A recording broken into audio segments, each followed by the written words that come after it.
Eamon Khan here for Seconds Out with Queensberry's Dev Sahni in Birmingham ahead of Magnificent 7 going again. Dev, how's your week been? Magnificent, maybe? Yeah, I mean, I got here last night. I'm looking forward to this show. I am looking forward to yet another Queensberry Magnificent 7 show.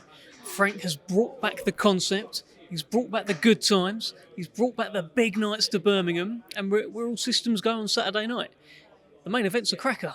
I mean, that is something that, if you watch the first fight, you'll know. Like, it was Fight of the Year contender, Nathan Heaney, Brad Pauls, and it feels like there's a little bit more venom, in the words of Nathan Heaney this time. A venomous Nathan Heaney. Have we seen this before? I don't know. I'm looking forward to seeing how that transcends into the ring. Get a couple of small bits out of the way. A couple of fights that fell off the card, that being Liam Davis versus Shabaz Massud, and also Sol Dakers versus David Adelaide. Shame to lose them. Possibility, from what you heard, maybe around the Queensberry chat, that those two fights might get rearranged for another later date. I would hope so. I know certainly the Liam Davis-Shabaz Massud fight, that is the intention. I don't know what the latest on the Dakers-Adelaide fight, but Liam Davis-Shabaz Massud, I'm told that will happen. So great news. It's such a shame, yeah, because that's a great fight. That's a bit of Queensberry versus Matchroom as well, which is what we love at the moment. Two unbeaten guys, bit of amateur history. There was Needle at the presser, but I think there will be Needle on Saturday, because when Shabaz Massud fights, he stays on the card on the Queensberry stream. Liam Davis will be part of the commentary team, and let's see what he says about Shabaz Massud.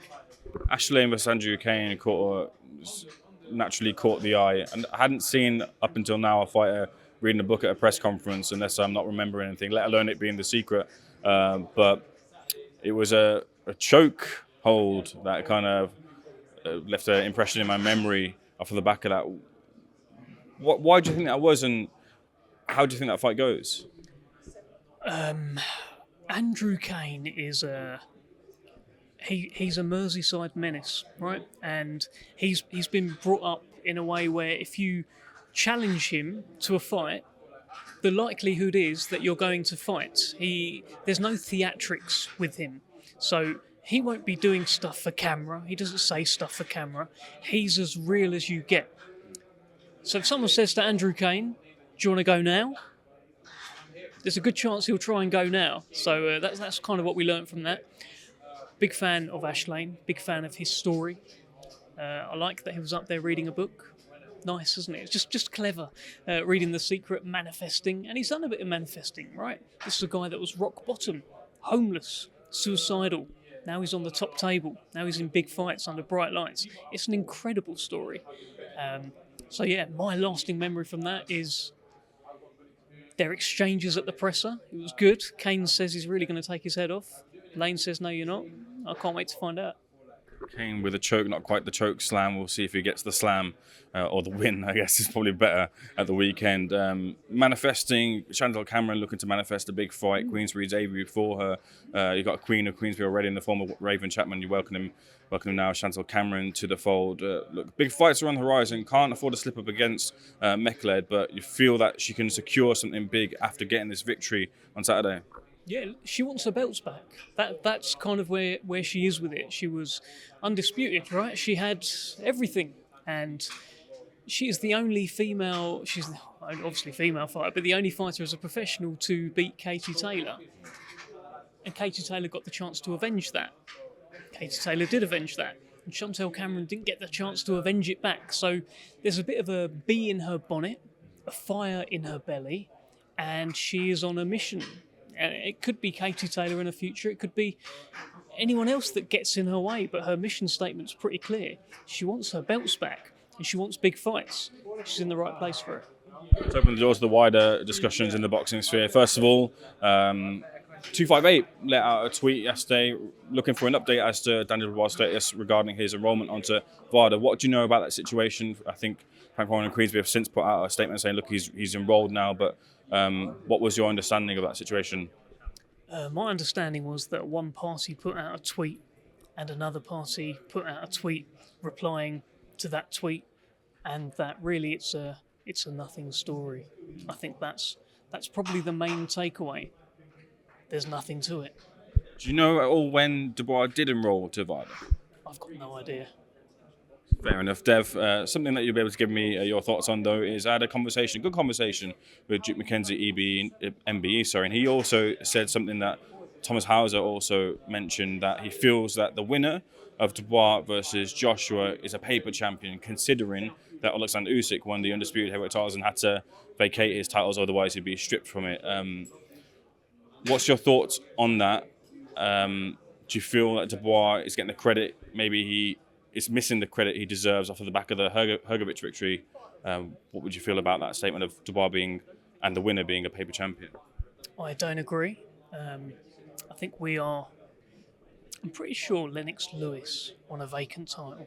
When he became world champion, I'm pretty sure we won a vacant title. There's been so many great fighters who win a vacant title. It's just how the sport goes sometimes. So I don't think you can call him a paper champion. I don't think you can call the winner of the fight a paper champion.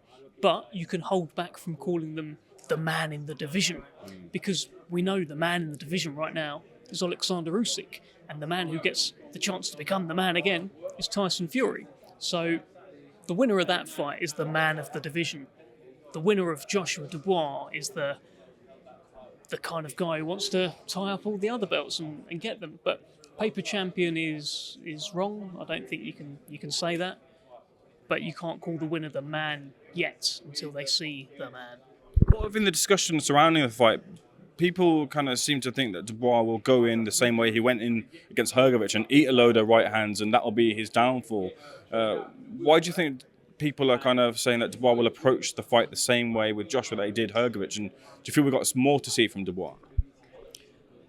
I think it feels like it would be a bit silly for him to just go in there and just Homer Simpson, just take clean right hands, because you can't just take clean right hands off of Anthony Joshua. You can't take the amount that he took off Hrgovic. So literally every fan in the world talking about this fight is saying that. So I can't imagine that he is that silly that he'll just go in there and be like, all right, I'll just take all your right hands. So I'm sure there will be changes. I'm sure they'll adapt. I'm sure they'll work on it. And listen, he's got plenty for Anthony Joshua to be worried about as well. Anthony Joshua won't have somebody in front of him like Francis Ngannou, who is just having his second fight. He's got Daniel Dubois, who's boxed for many years, boxed since he was a child. Anthony Joshua doesn't have someone in front of him like Otto Wallin, who kind of tasted a little bit of the power and then kind of got on the back foot, and Joshua just bashed him up. It feels like with Dubois, he's got a young, hungry lion. And that's what they say, isn't it? He's got someone who's like 8 years younger than him. I think it's the first time in a long time Joshua has faced someone younger than him. Probably first time since probably the Wallin fight. I think they're about the same age. But, someone this much younger. And, both can cause each other problems. One of the things that was mentioned by Simon Jordan on the Talk Boxing podcast was that he feels there's a possibility that Dubois, if he lands on Anthony Joshua, could send him back to those moments where he was in all sorts of danger against Andy Ruiz, moments where he was in danger against Alexander Usyk. PTSD was the comment that was used in reference to it. Dubois, do you feel he's got that level of power? Do you feel that AJ's got that level of fragility as well too, that there could be a real moment where we could see something akin to what Ruiz did to AJ those many years ago? So I don't think AJ's fragile. Maybe that's an unpopular opinion. I think if you're fragile, you get touched on the chin and you're asleep, or you get touched on the chin and you're wobbling about all over the place, and you never get your senses back, and then you get finished. Like the only time we've seen him really in bother was the Andy Ruiz fight.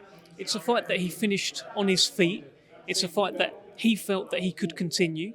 You didn't see him lying sort of face down on the canvas. So what I don't buy into is the fragility of Anthony Joshua. What I do buy into is that Daniel Dubois has awesome power. The statistics right now back that up in the top 10 heavyweights of the Ring magazine. Statistically, he has the highest percentage of knockout power. That is for a reason. He has hit Hrgovic, and Hrgovic has known about it. He's hit Big Baby Miller, Big Baby Miller have known about it. He hit Alexander Usyk, who knew about it too. He's got heavy hands. So both have the power to hurt each other. There's no doubt about that. I don't buy into the PTSD thing. I think Joshua, that fight with Ruiz was a long time ago, and he's been in fights since that where people have hit him and he's been okay and won the fight. Last thing I wanted to ask you about this is Frank, I believe, I can't remember the interview it was, otherwise I'll give it the appropriate reference, but he called Daniel Dubois the heaviest hitter in heavyweight boxing right now. With Wilder still sort of in the mix, and Zhilei Zhang as well too, being devastating as Queensberry and Queensberry have since brought him on board. Would you call Daniel Dubois the man with the heaviest punch in the division right now? Yeah.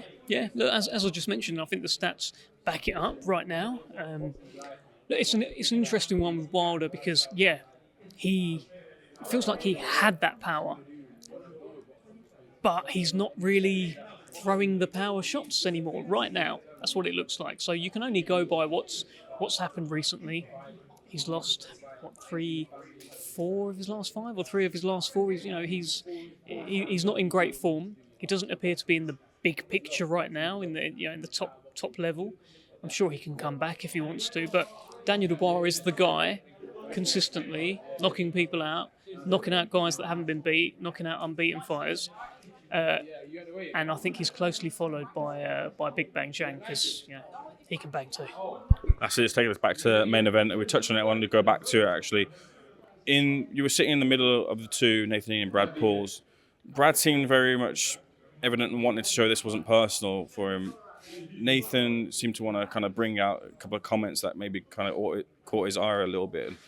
Do you feel it's become personal maybe from one side to the other in this rivalry between the two off the back of the first fight?